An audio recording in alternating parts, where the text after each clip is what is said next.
Yeah. Buffalo Fanatics. It's Don Brown. Yeah. I'm a fanatic, I'm a Buffalo fanatic. Play good, be humble.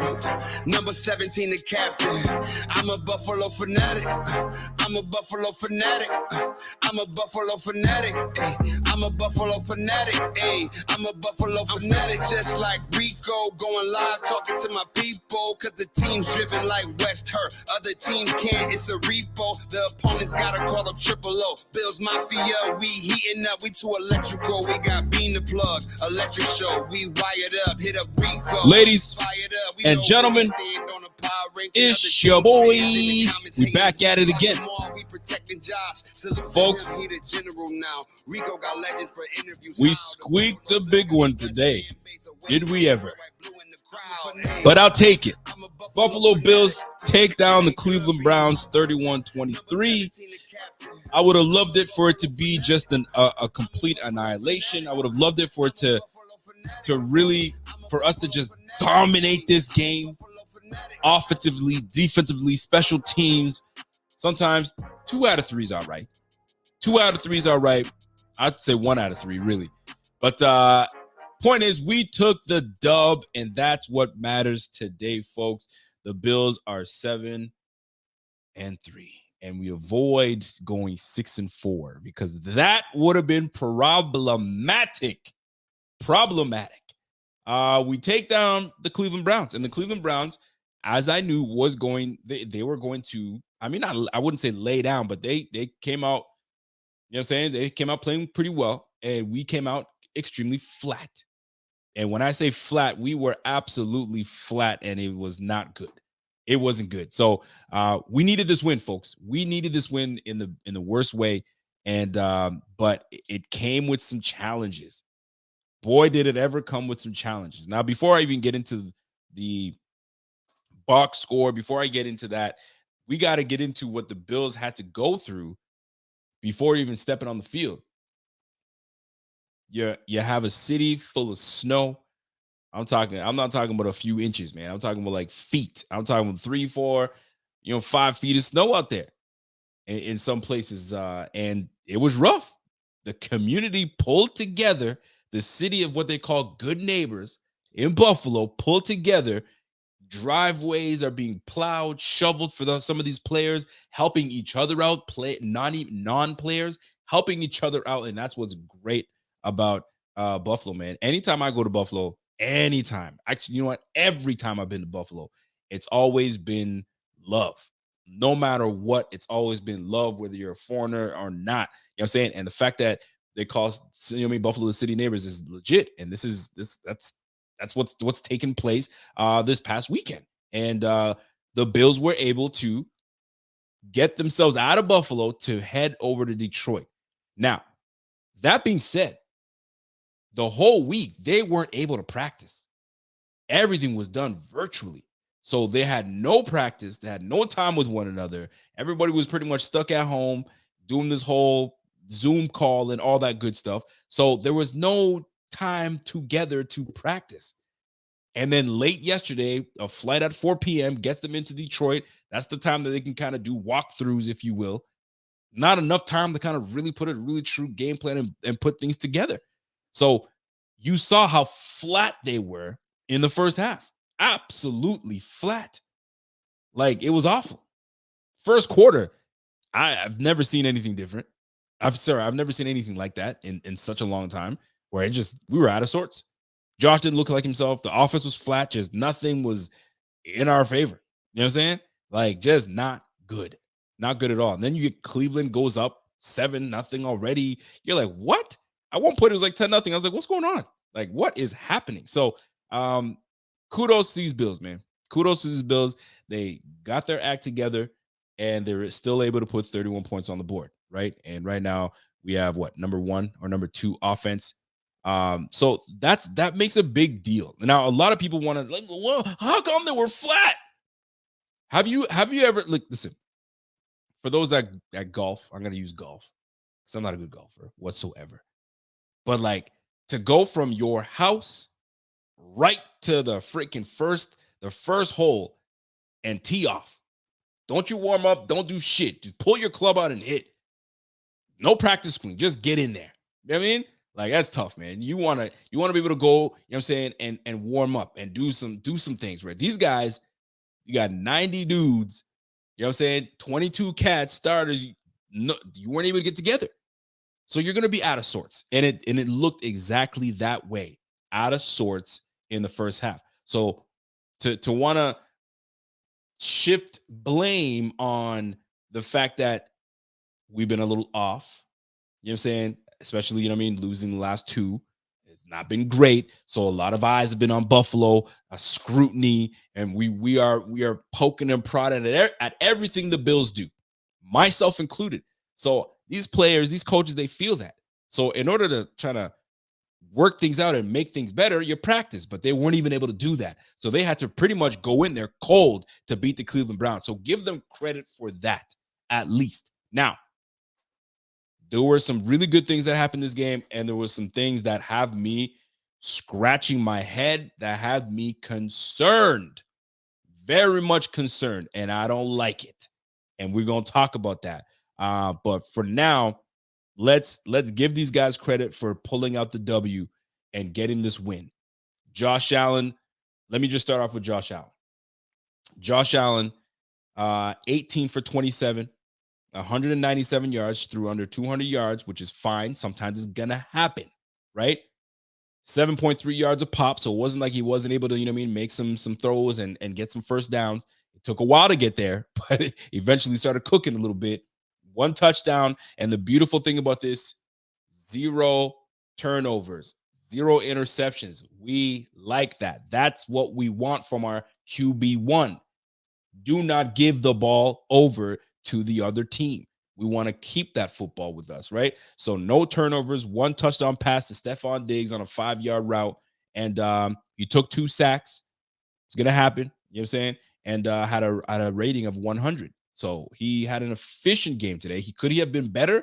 Absolutely. But that first half was so glaring, we just knew that he wasn't himself. Now let's stay on Josh. Forget about the statistics. Let's stay on Josh and what his week is, what is the last month has been like. Right? And more so the last week, because people have been on his ass. They've been on his ass, right? He was once the front runner for MVP. He's not even on the list right now, according to some. I still think he's definitely one of the best in the league, and still his name should be up there in MVP. Are you going to have some moments where you falter? Absolutely. Right? However, he's not even on the list for MVP anymore, according to some. So right now he's dealing with that personally. You know what I'm saying? Personally, he's dealing with that. Secondly, he's dealing with throwing 6 freaking turnovers the last 3 games. On top of that, 10 interceptions leading the league. He's dealing with that, and he's hearing it. And he's knowing it very much so because of the 0-2 hole that we were in recently. And the reason we got into that 0-2 hole because of his freaking turnovers. You can call it what you want, but it is what it is. Those turnovers are what hurt and what actually gave us this blemish that we have on our record these last 2 games, the freaking turnovers. So he was able to put that nonsense to bed. No turnovers today. Was very efficient with the football. It took him some time to get going, but he started to kind of start cooking. He started to really, really get going. Now, let's talk about where his completions were going today. And I found that very interesting. The game plan and what we've been asking. And sometimes they're going to take away your best weapon, which is Stephon Diggs. You got to learn to trust other people. And the one thing that Josh Allen said that he's like, I've got my whole life, I've always been the guy to, you know what I mean, put it on me. And I'm paraphrasing here. And I've got to learn to trust my teammates, trust other people. And that he did today, right? And the one person that he trusted very much so was Dawson Knox. Dawson Knox, 7 targets, 7 receptions. That's Dawson Knox's career high in 7 receptions. It's uncanny. It's unreal to me. 7 targets, 7 receptions, 70 yards, 10 yards a pop. You know what I'm saying? That is lovely. We pay that man, what is it, $14 million a year? Is that what we're paying? Someone please double check that for me. I could be wrong. $14 million a year. He better get the football. He better get the football. So I like seeing the fact that we've gone away from forcing it to Diggs. Not that we do force it, but there's going to come a time where they try to take Diggs away, and you have to go to somebody else. And he did, right? Dawson Knox is our leading receiver today with seven receptions for 70 yards today. Lovely. Gabe Davis was our second best receiver. He's 7 targets. He had a couple drops. He had a big drop on a slant, or it was like a post in the middle, and he got a big drop. And that's something you gotta bring that in. But 5 receptions for 68 yards and off of 7 targets. And it looked like the game plan was to obviously spread the ball around and force Josh to trust his guys. That's what it felt like. So that's why it looked weird to us, the viewer, because we're used to make a play, go to 14. You need to make a play, I'll use my legs. You need to make a play, go to 14. Right? And that's what it's been. And for the most part, a lot of teams haven't been able to stop it. It's just because we just come at you and we don't stop. And if you're trying to man-to-man on Diggs, he's taking off to run the football. So today there was a conscious effort on not doing that.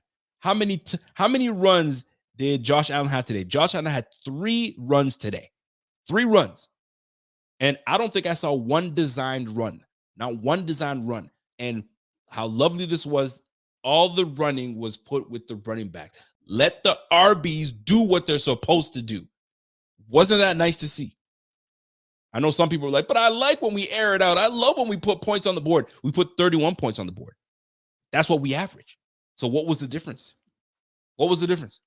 What was the difference? You know what I'm saying? There was no difference. We just spread the ball differently. That was the difference today. And I loved every bit of it.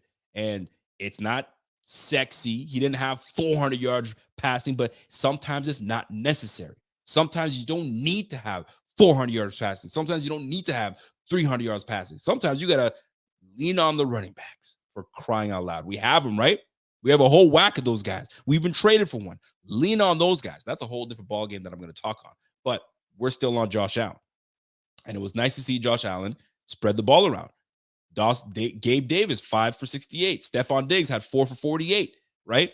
21, he had 5 targets, 21 long, and he had a touchdown, right? So they got involved, but it wasn't until late. Because I even came into watching the game and I was like, did Stephon Diggs even step off the freaking plane?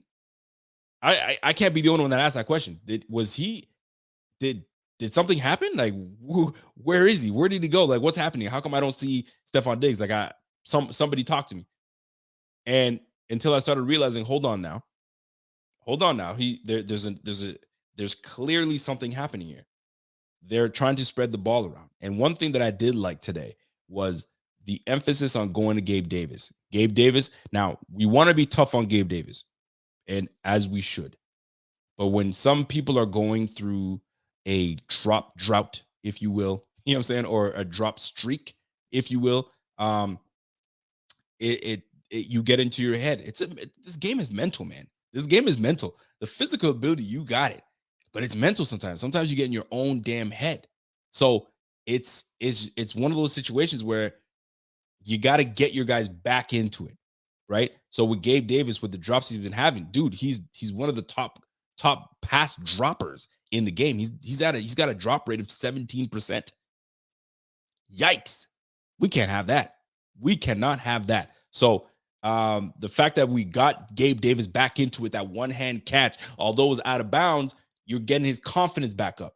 Once you get Gabe Davis's confidence back up, then everything will start to come in and formulating it back on track. Right now, we're off track. So now we got to get back on track. And how many times does it happen? In relationships, friendships. Sometimes you get off track and you got to do something to get back on track. Do things that get you back going again. So that 17% drop rate from my man Gabe Davis, it's rough.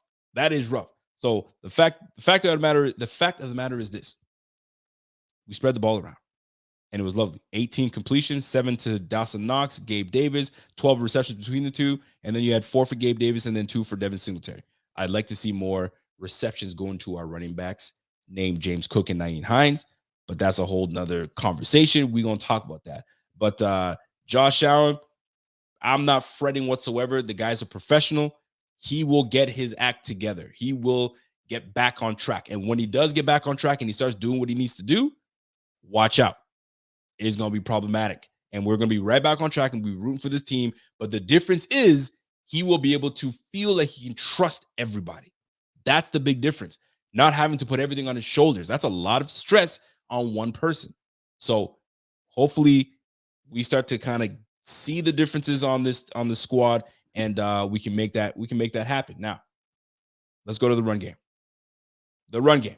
Devin Singletary. Now, this is I gotta listen. I gotta give love.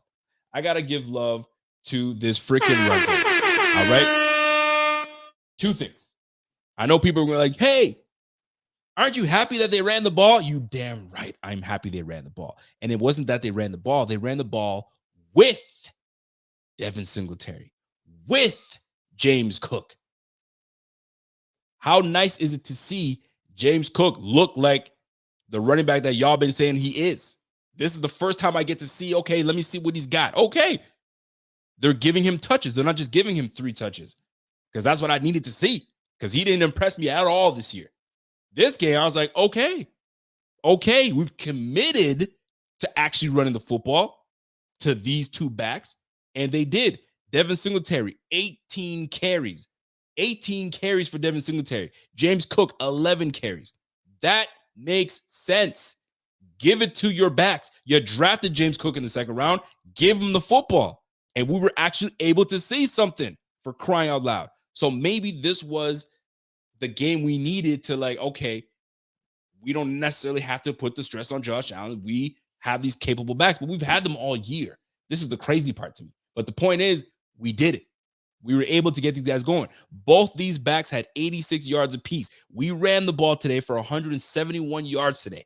So I don't want to see that we don't run the ball because we can't run. We can run the ball clearly. Clearly, Dorsey's the one that's like, nah, I don't feel like it. I'm going to run a screen instead. No, man, run the effing ball because we can. You see it. There it was today. Now, we fully took advantage of a defense in Cleveland that's not very good, but that's what you have to do. You're up on score. You're up double digits. You need to run the football.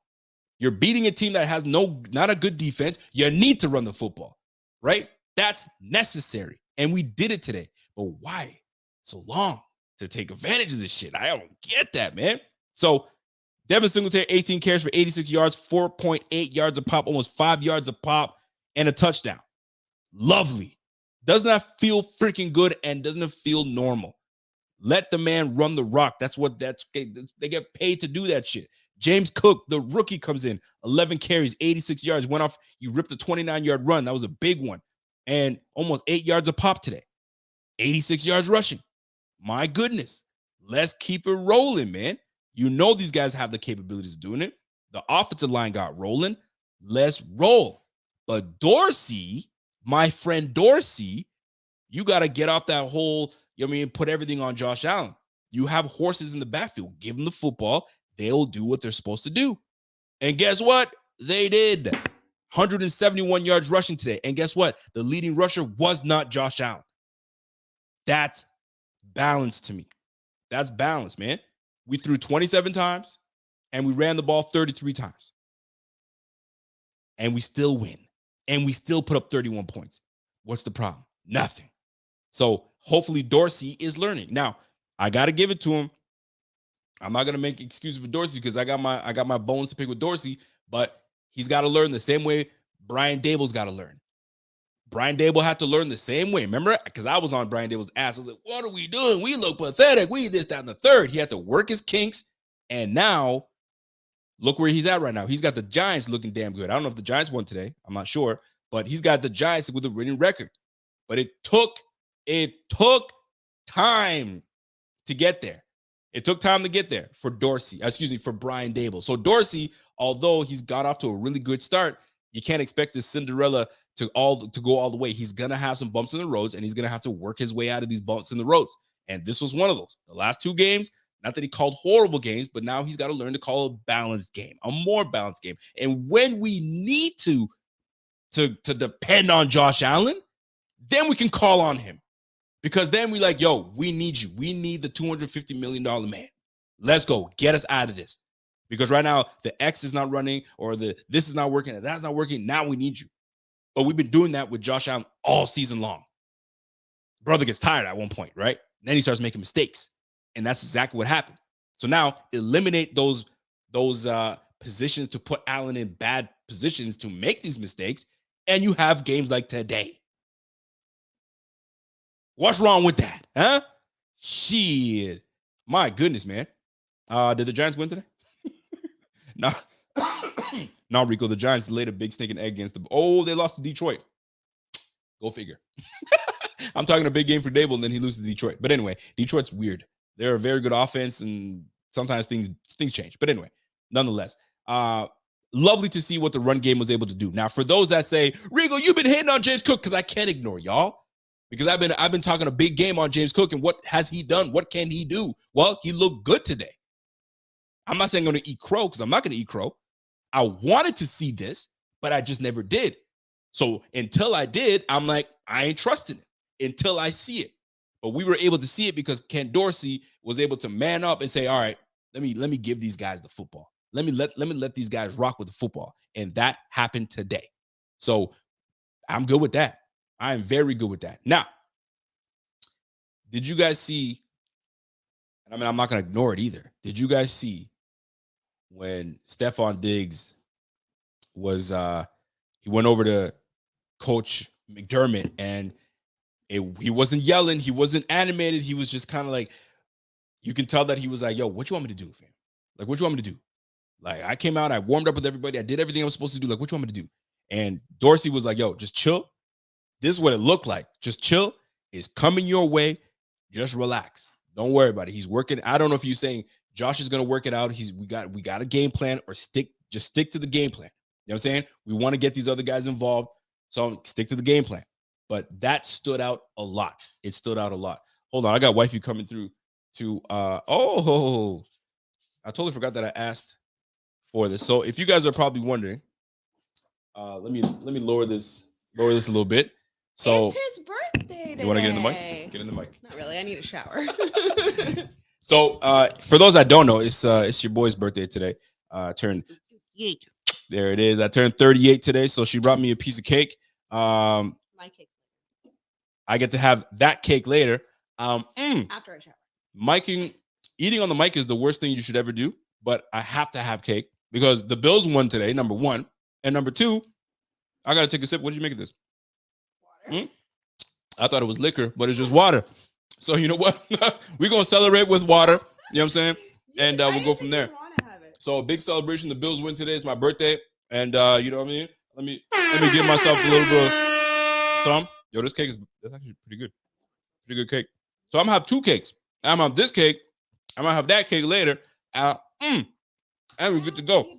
So let me move away from this for a second. Thank you, Mom. Appreciate it. I'm eating on the mic. So I shouldn't be eating on the mic, but your boy had to. So appreciate that. That's love. Wifey came through and showed me some love right now. And I get to drink out of my celebration cup. Now, back to it. Excuse me, folks, while I handle this real quick. So here's the deal. This situation that we're in right now with what we saw with Diggs, and to me, I think it's one of those situations where it's like, just, you know, the game plan. We haven't had practice. We haven't been able to do the things we need to do.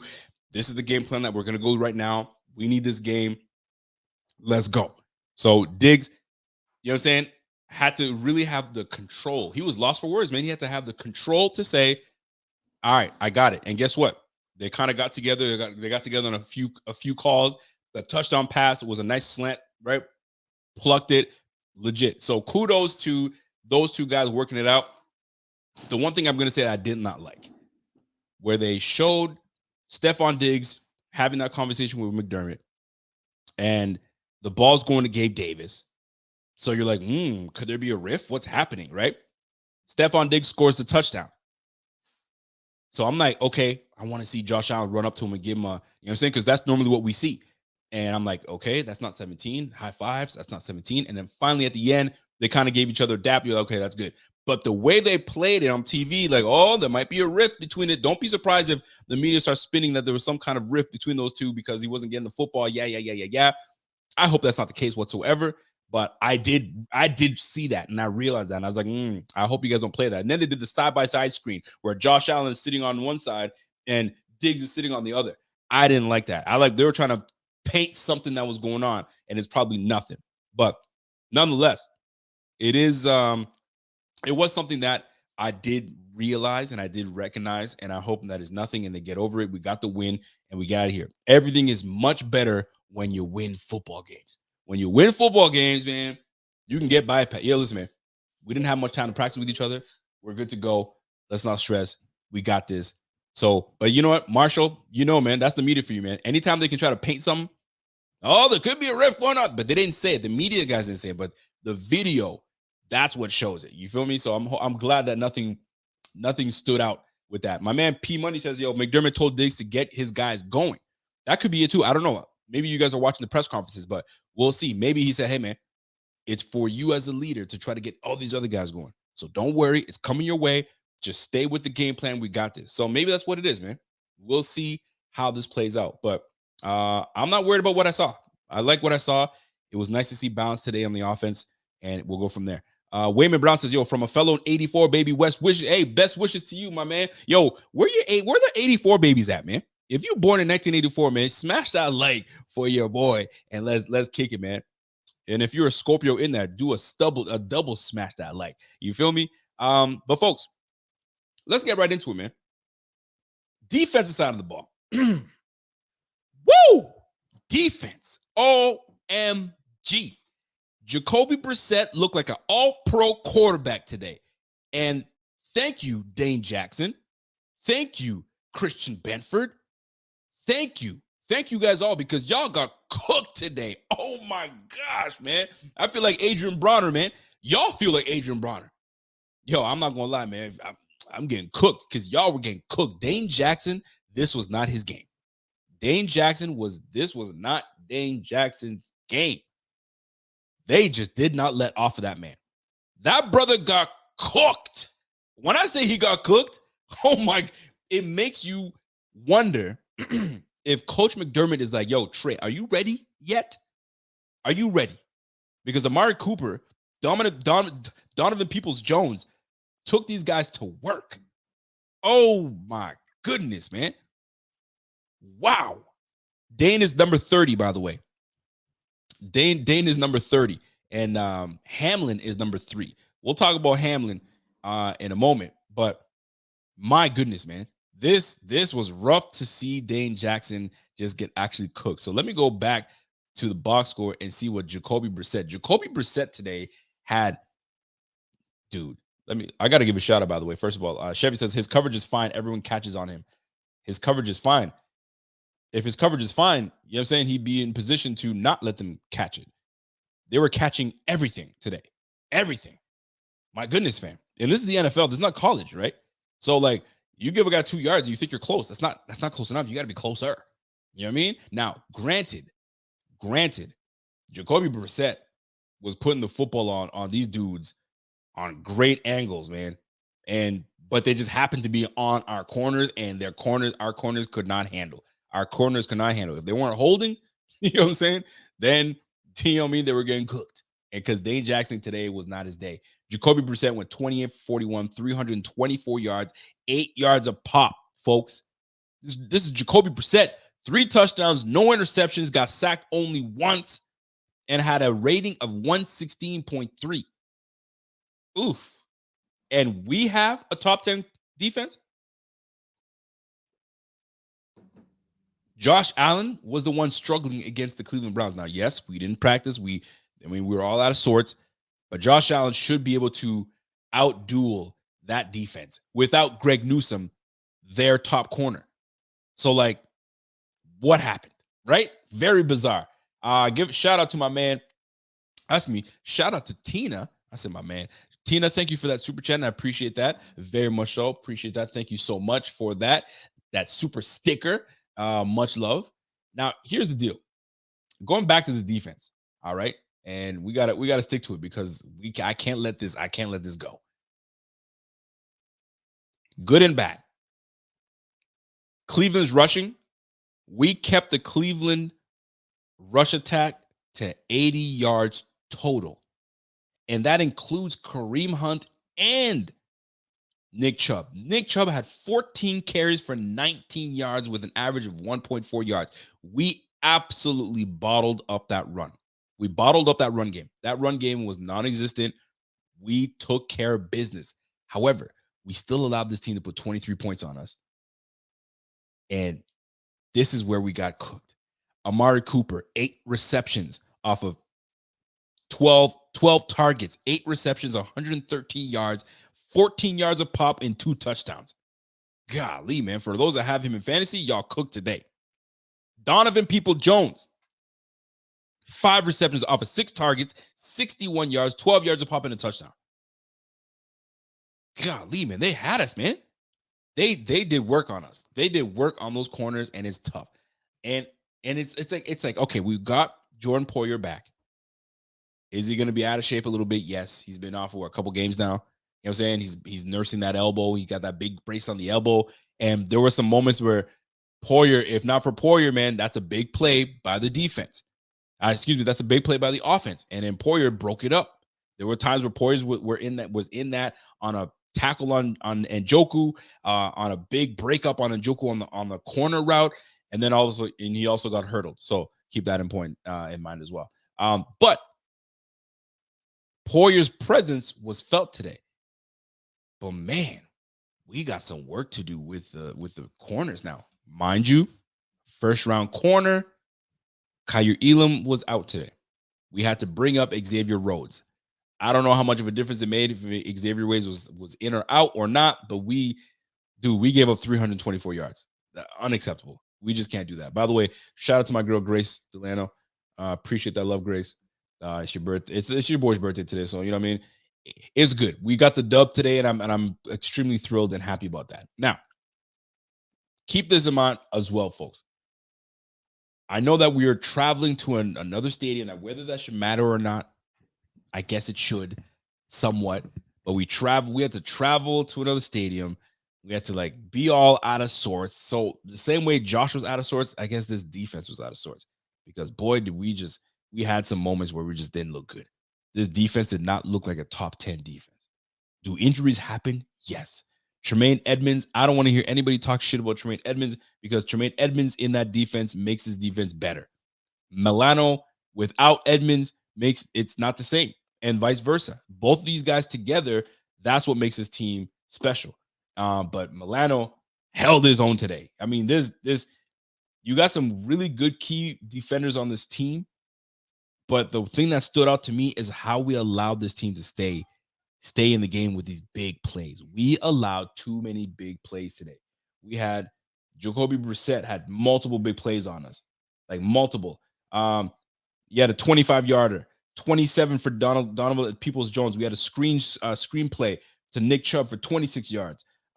It's just 21 yards to Njoku.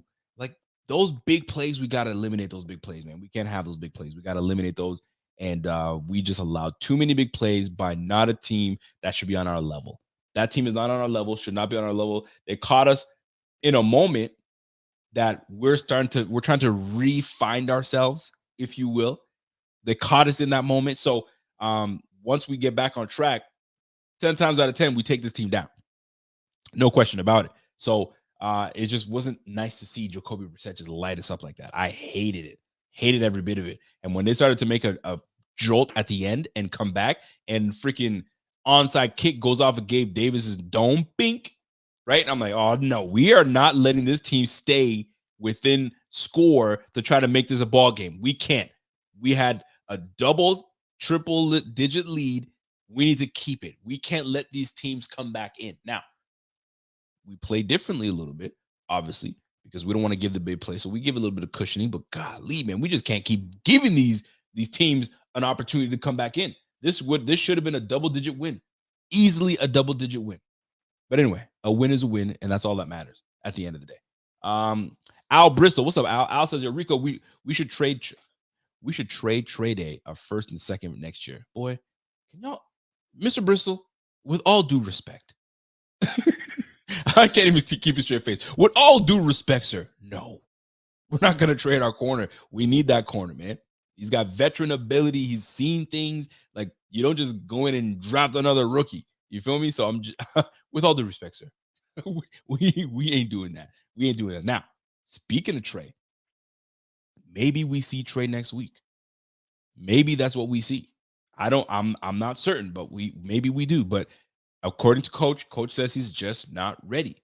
Whether it's a mental block, maybe physically, we know that he's there. But according to our guy, the thigh master, the thigh doctor himself, Alex, he says, usually 10.8 months is usually the average, right? 9 to 10 months or so. So I think Trey's going on 11 months now. So we should be getting him back in the very near future. Hopefully next week.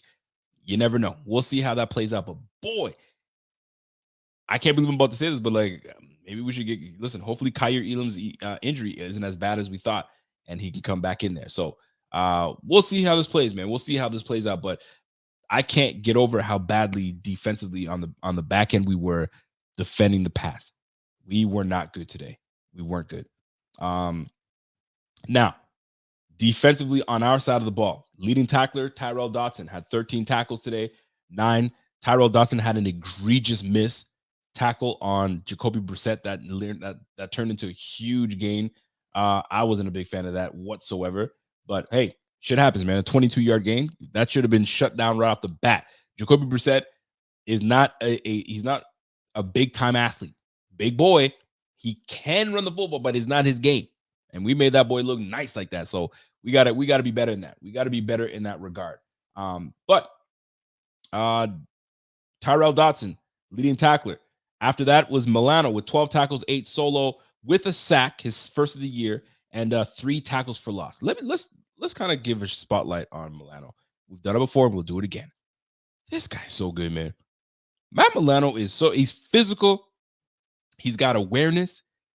The guy is solid. Now, I do have a small bone to pick with folks that like to pick and choose who they can, poo-poo on, because a lot of things happened today, and it happened last game as well when Edmonds was out of the game. We always talk about Edmonds getting swallowed up by blocks. We always talk about Edmonds getting pushed out, and where did he go? There were some moments that Milano got the same treatment. He got swallowed up by blocks, couldn't get off a block. It's just one of those things that happens. It just happens. You know what I'm saying?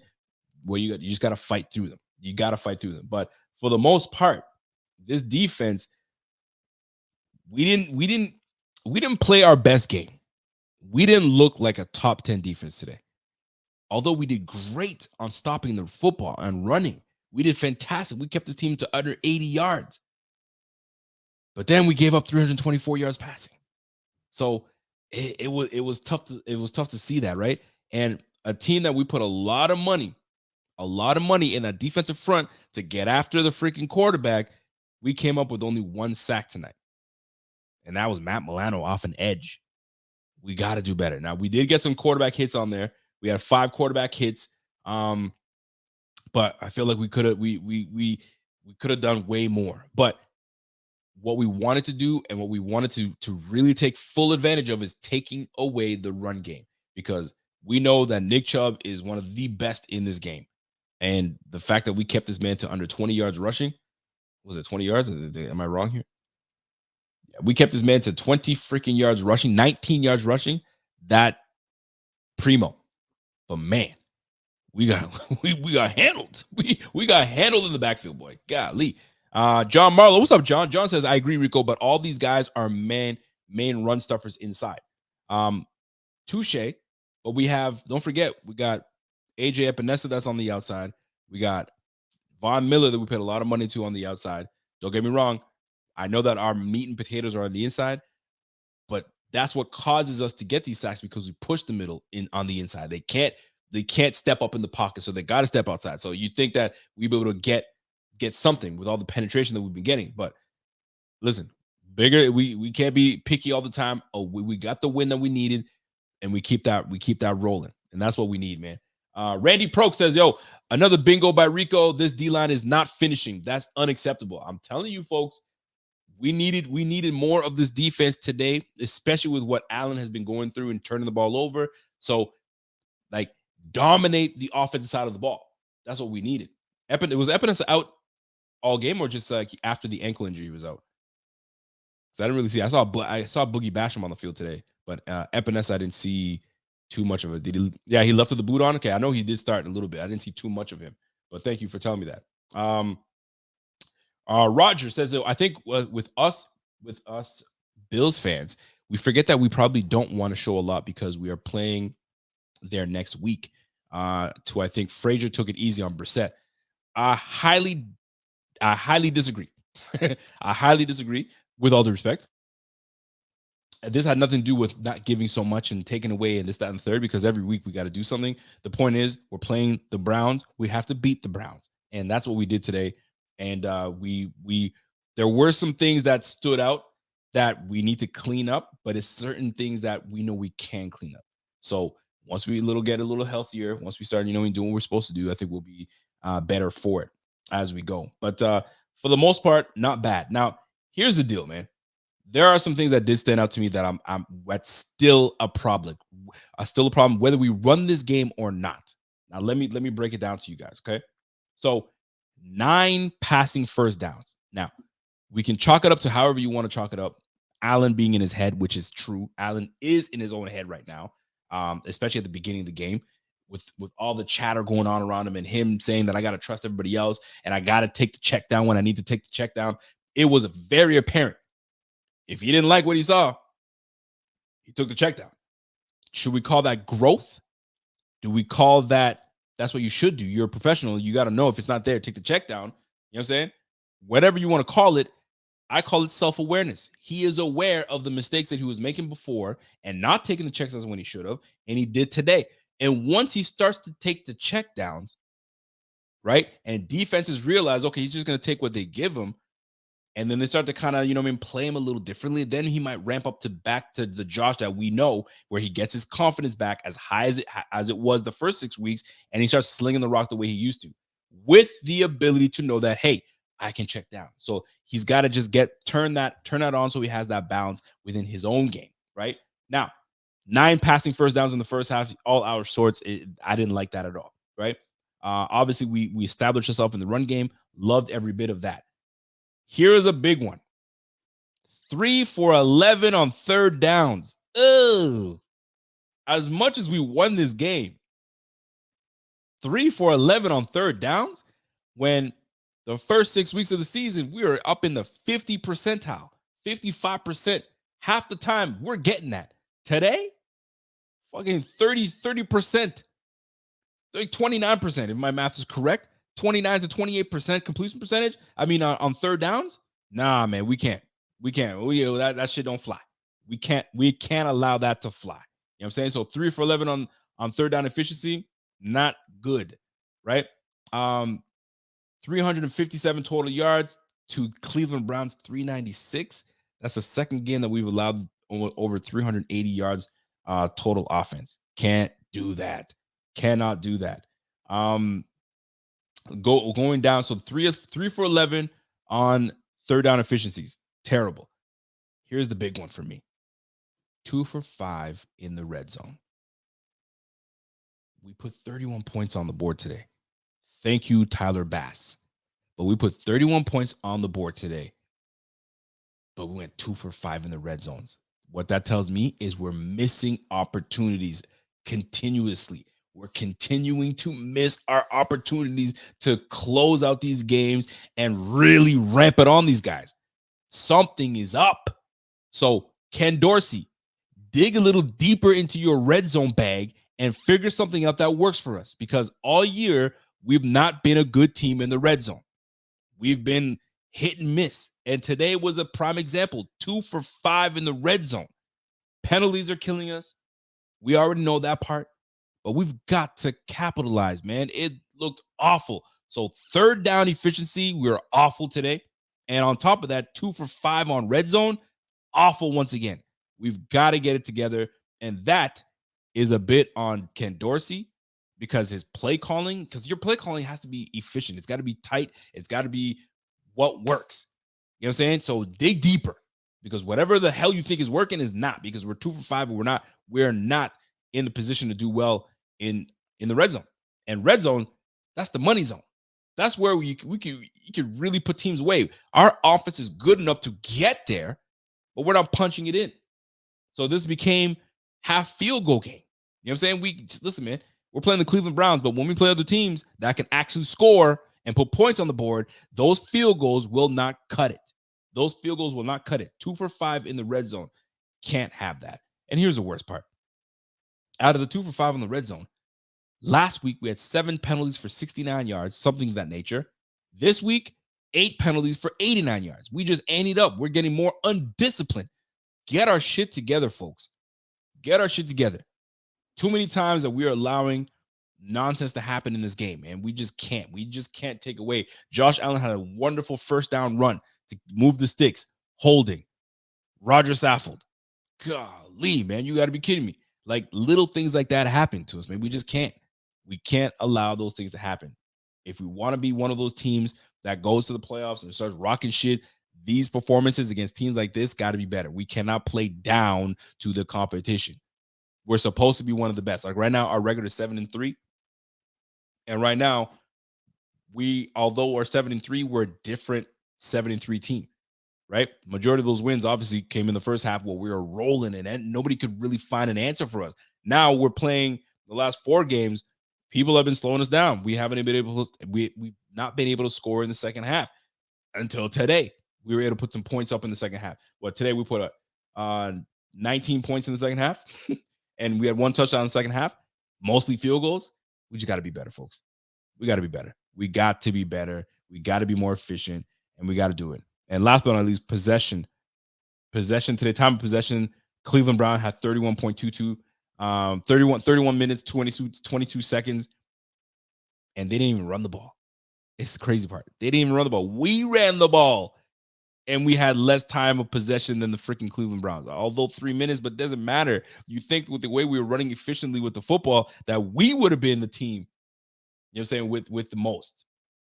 But here we are. Here we freaking are. Randy Proke says, 6 field goals, though, is proof our offense is not working well enough. Can't win that way. You're damn right. You nailed it, Randy. You see what I'm saying, man? You just can't. You're going to go up against a team that has an offense that can score, and you just can't have it. I mean, let's talk about it. We just faced the Cleveland Browns. We took down the Cleveland Browns. Who's next on our list? Next on the list, the Lions. So we have Lions this Thursday. So hopefully we get our act together and we really come down and really put it on them, man. So thank goodness for Tyler Bass. You damn right. You freaking damn right. Rico, the holding cost, the 2 holding costs caused us to miss 2 touchdowns and got 2 field goals instead. And that's the penalties. That's why I had to hit him with a 2 for 5 in the red zone and then the penalties, because the penalties killed us. The penalties killed us. We got to stop with the buffoonery. We got to stop with the nonsense. And that's exactly what it is, man. Now, Randy brought up something here. Why make? Oh, so you're not Randy, Rev. Why is McKenzie still on the field? Dorsey not maximize the personnel. Oof. I need to get into that. Why are people hating on Isaiah McKenzie? If he can't get that play right there, then why is he on the field? Rev is not the only one saying this, by the way. I saw it all over the internet. Why is he on the field if he can't get that simple play? I would love for you guys to let me tell you something, man. You'd have to play the game, or you've had to play the game or been in those scenarios and situations, you know what I'm saying, to understand. The play that people were mostly talking about today was the 2-point conversion. I hated the play call on number 1. I wasn't a fan of it, but it is what it is. 2-point conversion. They jet sweep it to Isaiah McKenzie, and Isaiah McKenzie didn't get in. Oh, get him off the field. He shouldn't be on there. Why is he even there? That's a tough one to make, especially if you're right-handed. If you're right-handed, he was going to the opposite, so he's left-handed. So he's got the ball in the left hand, right? And now you're not as dominant, right, to make your move. So it's tough, and he's going lateral. So you got to make your cut at one point. It's all about timing. You got to time the cut inside to try to hit that pylon. And you're in short distance to the goal. Everybody's aware of what's going to happen. There's only so many plays you can call in those positions. It's tough. But you get to call him out and say, oh, he shouldn't be on the field anymore. Shame on y'all. You know what I mean? Because when Isaiah McKenzie came out and had a baller of a freaking camp, y'all were praising Lil Dirty. Y'all love Lil Dirty. Lil Dirty was your dude, man. Oh my god. This who needs Cole Beasley? We got Lil Dirty. We heard that all camp, all mini camp. We heard that. All of a sudden, y'all switching up. Y'all switching up. He still has the ability. But guess what? You got to have your offensive coordinator that puts you in position, you know what I'm saying, that you can be successful and make those plays. But you also have to have your quarterback that can trust the player that he's throwing the football to, right? He did talk about it. But y'all are sitting here hating on McKenzie like that? Come on, man. Y'all tripping. Now, do I want to see a little bit more of Shakir? I absolutely do. And I don't want to hear that Shakir camp. He doesn't know the playbook well enough and this, that, and the third. No. If he can outplay McKenzie, then get him on the field. But for you guys to just shit on McKenzie because saying McKenzie's no good anymore, nah, come on, son. Come on now. Okay, I can't let y'all just burn my mans like that. I just can't. Now, can I tend to see a few more plays go McKenzie's way? I'd love to, but that's on your offensive coordinator. Your offensive coordinator's got to have some game plans, right? And today's game plan was to get the ball in the hands of Dawson Knox. He was our leading receiver today. So it all depends on the gameplay. It all depends on the game plan. It all depends on who your opponent is and where their weaknesses are. So we found the weakness to be taking full advantage of them with our tight end and taking the check down. And it was there. And he did really well. You know what I'm saying? So we'll see. And we'll go from there. My man said, yo, Rico, read his numbers. Yo, read his numbers. I could read a whole bunch of people. Like Nyheim Hines. I could read Nyheim. I know Nyheim Hines is a talented player. You saw it. It's about putting him in the right position to succeed. So can I say that Nyheim Hines is a bum? Well, Nyheim Hines is supposed to do that. Look at that jet sweep. He got ragdolled. That was a terrible play call at that moment. Not a good play call at that moment. And y'all made this guy have an 8-yard loss, making him look like he can't run the football. How about we put him in the backfield? That's a whole nother conversation for another day because I like what we did in the backfield. It wasn't necessary to have him in there because we had our guy in James Cook do well today, which was fantastic to see. And we had our guy, you know what I'm saying, Devin Singletary doing what he normally does. You know what I mean? Have success. So I'm not mad at that. But for y'all to shit on McKenzie, nah, I can't let y'all do that, man. I can't let y'all because y'all were all in his corner, Lil Dirty. And now you guys don't want him. You guys are being dirty to him. Come on now, be nice. Be nice now. But anyway, overall, looking at what we did today, I'm not mad at it whatsoever. I think there for what it's worth and for how, you know what I'm saying, how we dealt with the adversity of even leaving Buffalo with no practice, no meeting with each other, everything via Zoom, trying to get yourself out of the snow and into, you know what I'm saying, to the airport, to the facility, then to get to the airport. Fam, you got to give these guys credit, man. They came in with very little time together and they took down Cleveland.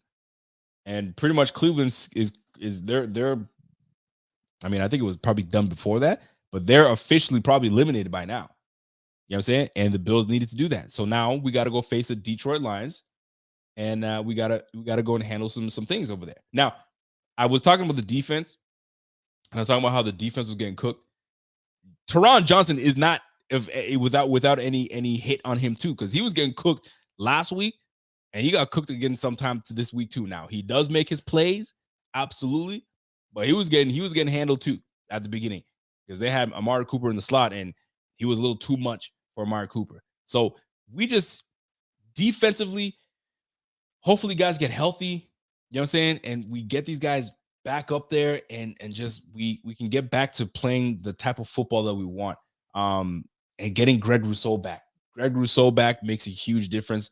And I knew it did, but I didn't realize how much it did. So Greg Rousseau back would be great.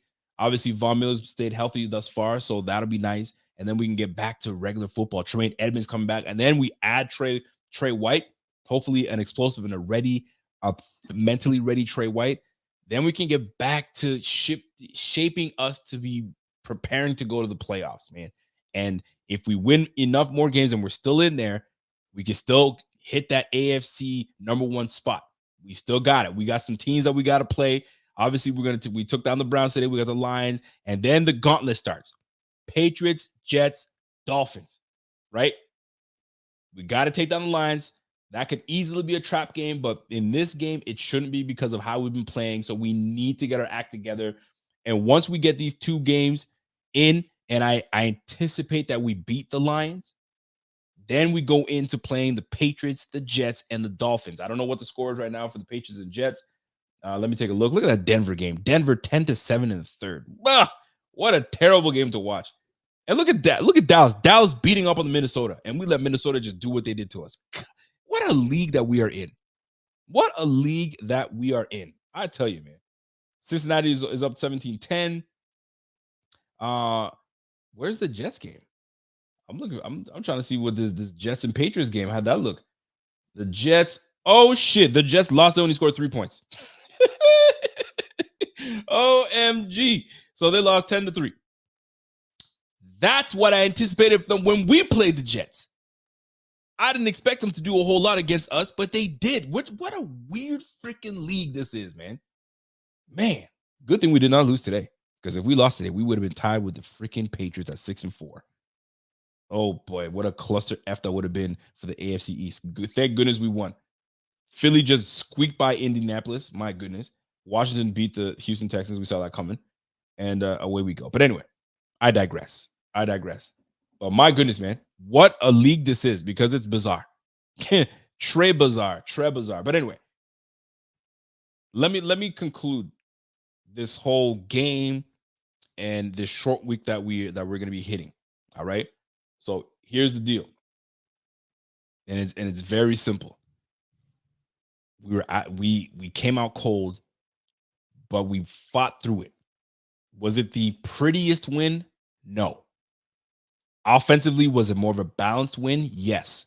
We didn't have Allen throwing for 400 yards, 4 touchdown passes, you know what I'm saying? And we didn't turn the ball over. We actually ran the football like a normal team without the likes of Josh Allen. Can Josh Allen run the ball whenever the hell he wants to? Of course he can. But the fact is, we made it a choice to run the football. So it's nice to just get that W. Get that winning feeling back in the locker room, you know what I'm saying? And know what you have to get to and fight through to get to where you are. You know what I'm saying? And maybe this is what actually galvanizes and gets these guys going to get back on the winning track. And we push it and run table going forward, because it's very possible to run table. We can definitely beat the Lions. We can definitely beat the Patriots. And then we got the Jets again. And I know we can beat the Jets. And then we face the Dolphins that we got to repay them back for that, you know what I'm saying, that sauna they had us playing back there. Where everybody on the field lost weight. You know what I'm saying, that game. But we got them to, you know what I mean, we got to go back to them. And then we got the Bears, Bengals, and then Patriots again. We definitely can run the table. We can. One game at a time. Get back on track. One game at a time.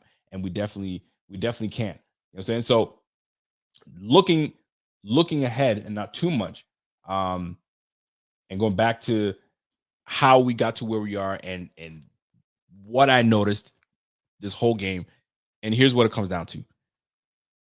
With Josh Allen, he's the type of quarterback that internalizes. I mean, this is just from what I see, what we read, and watching him the last 4 years playing quarterback. You know what I'm saying? This guy takes shit personally.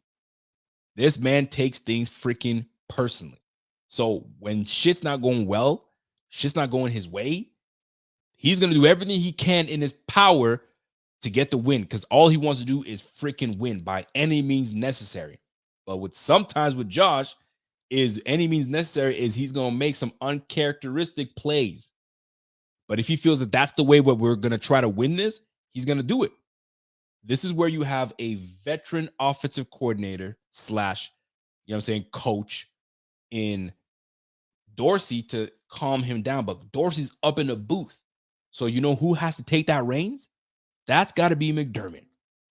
And how often do you guys see McDermott chopping it up with Josh Allen. Really like chopping it up, like put him aside and let's talk. You know what I'm saying? I mean, there's only so much that you guys see. If you guys are at the games, you guys let me know. But how often do you see it? Right?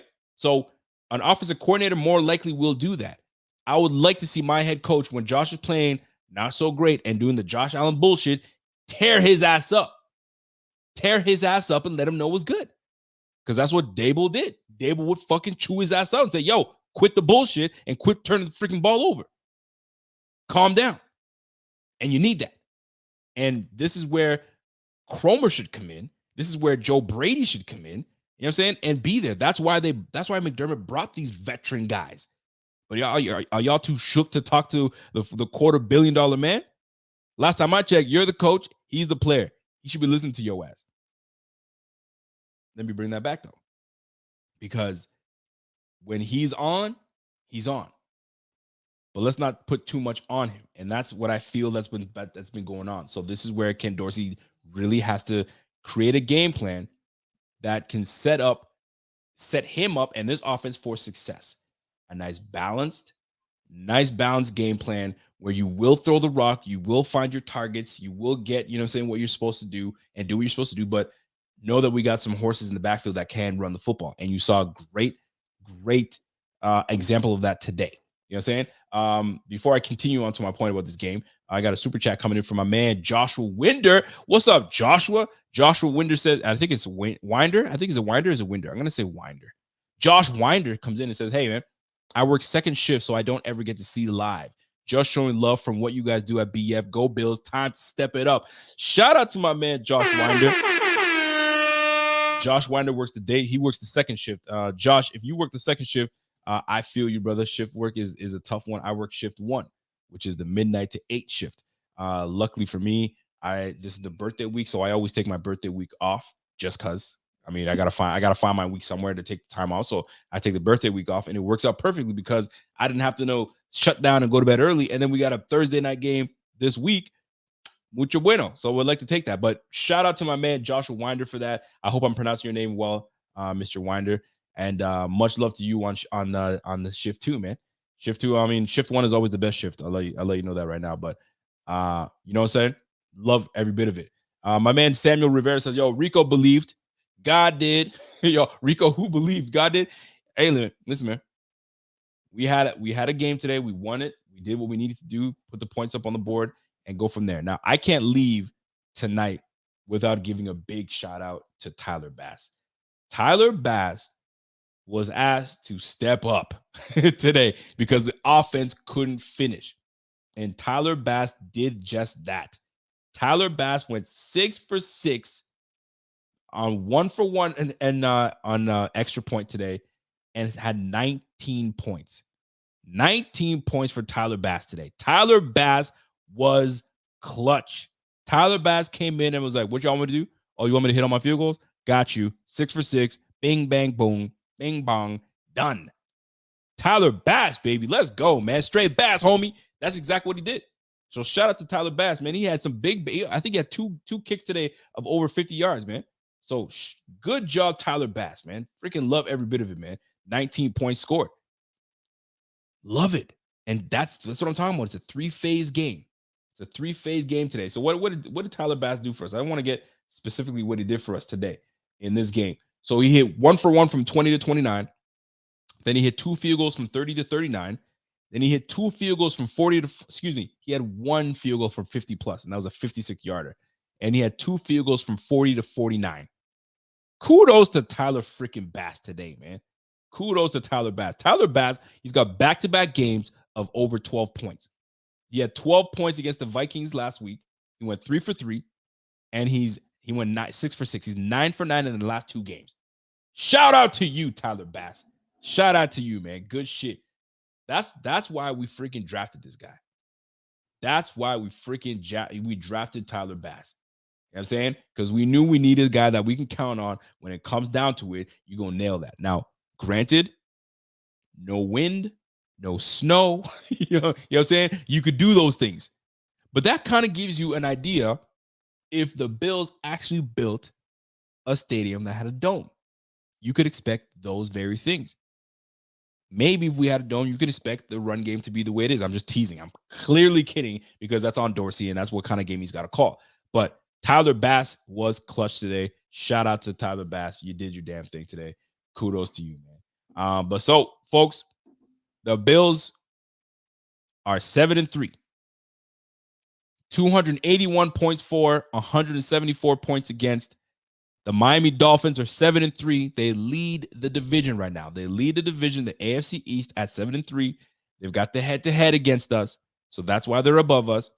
The New England Patriots are 6-4, climbing up. Watch the New England Patriots try to make this a freaking division, huh? They're going to try to go for that number one spot. Golly, we got to take care of business. And the New York Jets taking the L to New England, they're all 6-4. So we all in the AFC East have a winning record. How about that? My man Edic Dulac. What's up, Edic? Edic comes in and says, yo, I'm hoping today gave the Bills more faith in running game to balance out their offense, playing a balanced and more unpredictable offense. I freaking agree. And I hope this is a trend. I hope we start trending towards this way. And if the run game doesn't turn out the way you want it to, and it's not working, this is where you can sprinkle in a little bit of Josh Allen because that's part of his game. But we just can't have Josh Allen lead us in running, lead us in passing, and leading us in everything, right? We need him to lead us to victory, right? But we just can't have him doing everything. There's a difference. Lead us to victory, but we don't need you leading us doing everything, running, throwing, all that shit, man. It was nice. He didn't have a crazy load on him. He had to make the right decisions today, and that was great. A prime example was it was 3rd and 9, and Josh Allen, instead of, I would have liked to just run the football there and see what we get from there, but you want to, put these guys out of their misery, which they kind of already were, but lo and behold, Josh Allen, 3rd and 9, he drops back, doesn't like what he sees, rolls out. This is the Josh Allen that we know. Josh Allen will roll out to the right and then buy time, stiff arm, buy time, and then throw across his body because somebody's going to be there, right? And he did it once already in this game, and it almost got picked off. Defender was right there. So Josh Allen, in that position, doesn't like what he sees. What does he do? Takes the sack. So he's getting there to kind of like mentally know, I got to hold on to the football. I can't turn the football over. Here's the position that I'm in. I got to think of not just making a play, but I got to think of another down. I got to think of my team is here. They're counting on me not to turn the ball over. And that's exactly what happened. Did not turn the ball over. That's great. That's what we need. That's leadership.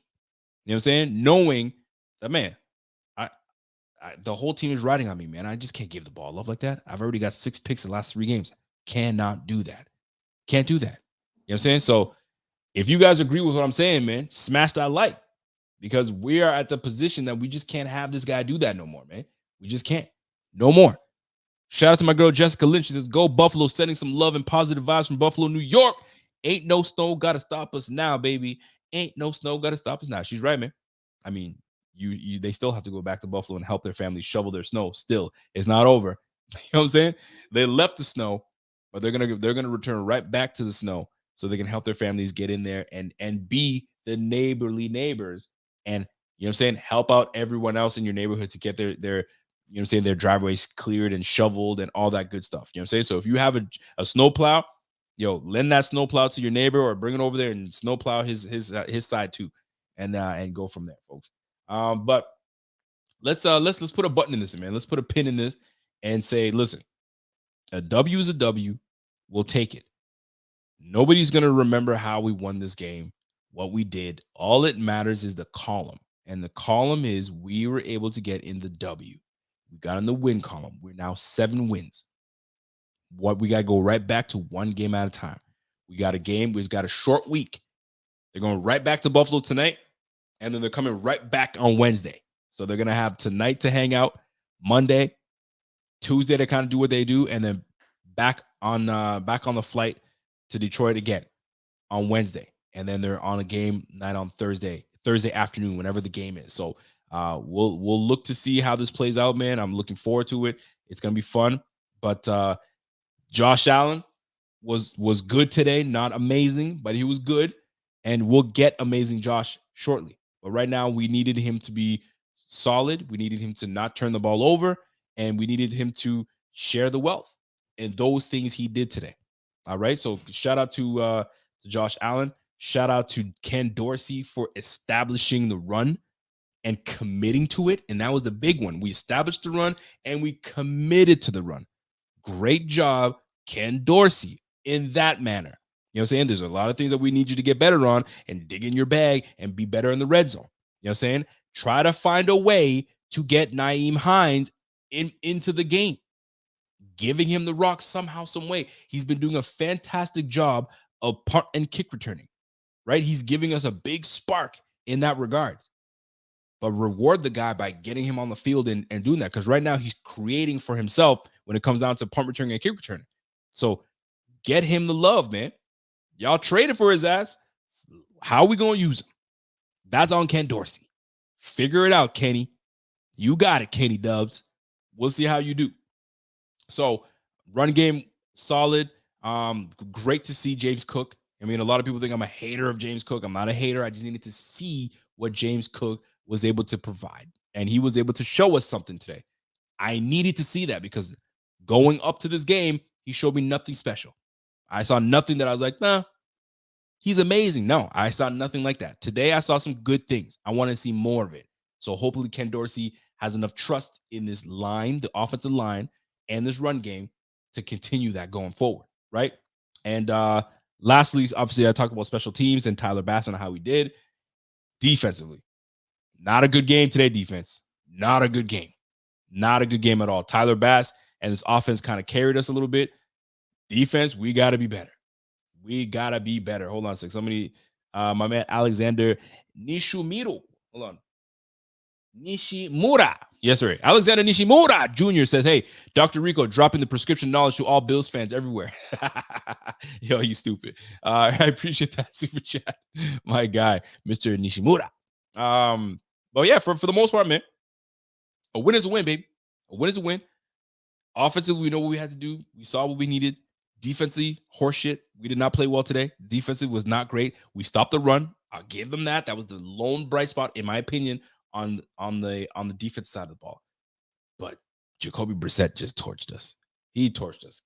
You know what I'm saying? McDermott, you know what I'm saying? You're a defensive coach. You're a DB specialist. Leslie Frazier, defensive specialist. Yo, where's Dean Marlowe at? You know what I'm saying? Did you not? I don't know. I didn't see much of Dean Marlowe today. I saw Xavier Rhodes get on the field here and there. Y'all got to tighten this defense up, baby. Tighten this defense up because we started off strong. You know what I'm saying? Now we're faltering. Tighten them up. I know we're missing some guys, but tighten them up. Hopefully, I'm going to chalk it up on you guys and have time to practice and, you know what I mean, get some cohesiveness going. So you guys will go back to Buffalo, do what you normally do. Hopefully, you guys are able to, you know, practice and do what you're supposed to and then get back to it and get back to the way we're supposed to play football going against the Detroit Lions. Detroit Lions are a feisty team. They're not just going to give up. So don't think it's just going to be a cakewalk. But I don't think we are going to make this a cakewalk. This is going to be one of those games where we take it seriously, just as we did this last game against Cleveland Browns. We're going to do the same thing against Detroit. Jared Goff, yai. You know what I'm saying? Jamal Williams can run the ball really tough, but I'm not worried about it because I feel like our defensive front and our run-stopping ability is king. I think we do really well at that. We just got to keep it up. And then we go from there, folks. I'm much more worried about our defensive backfield. I need to know what's going on with that. And luckily, we're going up against Detroit. And Detroit, they got some good players out there, but they don't got no, you know what I mean, no Mark Coopers out there. You know what I'm saying? So we'll see how this plays out, and we'll go from there, man. So, folks, that's it for me. I really do hope you guys enjoyed the show. I'm feeling much better. I'm not under the weather as much. You know what I'm saying? So, I said I'd try my best to kind of be upbeat and ready to get this thing going. So I hope I provided that for y'all. And then we're back at it again tomorrow with my guy Z-Bot. If he's back in Rochester, I know he's in New York right now. So who knows how that's going to happen. And then I'm back at it again on Tuesday night with you guys. And then Thursday night's the game. Wednesday, my man Rev is going to be holding down. And then we'll do a pregame on Thursday. We'll see who shows up for pregame. And then we're back at it Thursday night for the game. My man, you obviously know Pierre's going to be doing the live show. And then I'll be doing the postgame show. And that's that, folks. So if you guys are in this chat right now, do me a favor before you get out of here. Smash that like. If you have not subscribed, and you're like, I don't know how to subscribe. It's really simple. There's a button that just says subscribe. Just click it, subscribe, and that's it. You're there. And then you can click the little bell that gives you notifications, and that notification will tell you every time that I go live, every time that Z-Bot goes live. You know what I'm saying? You will have activity. It's simple. Click subscribe, smash that little like button, and then hit the notification bell to say, let me know when everything is going down so I know when Buffalo Fanatics is doing their thing. You feel me? So, that being said, you guys have yourself a great Sunday. The Bills win. Buffalo Fanatics. I get to celebrate my birthday. It's Don Brown. With some cake.